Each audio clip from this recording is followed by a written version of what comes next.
Which method of heat transfer is depicted by Newton's law of cooling? Newton के शीतलन नियम द्वारा ऊष्मा स्थानांतरण की कौन सी विधि दर्शाई गई है?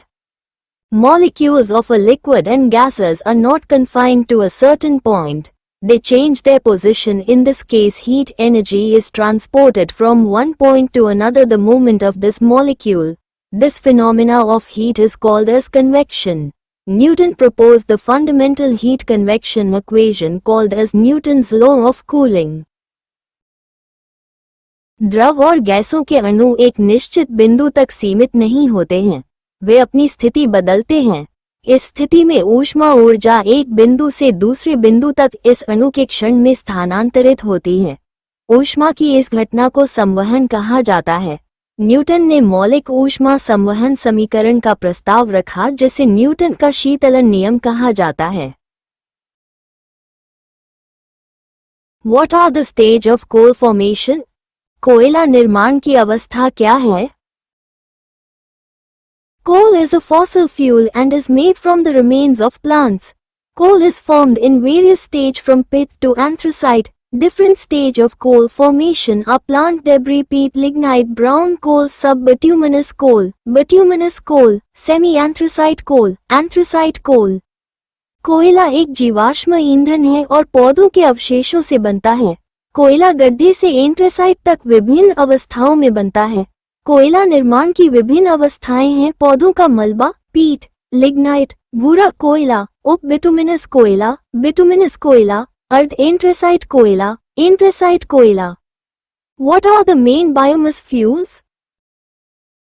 मुख्य बायोमास ईंधन क्या है?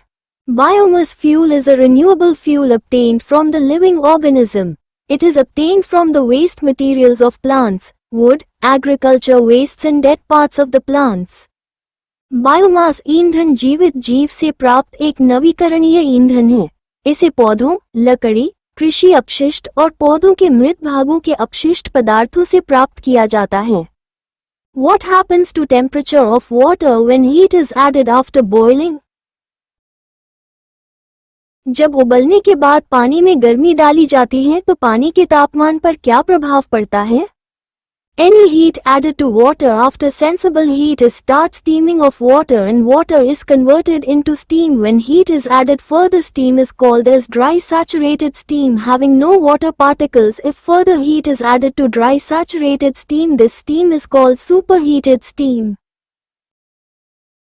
संवेदी ऊष्मा के बाद पानी में जोड़ी गई कोई भी ऊष्मा पानी को भाप बनाना शुरू कर देती है और जब ऊष्मा को पानी में जोड़ा जाता है तो पानी भाप में परिवर्तित हो जाता है।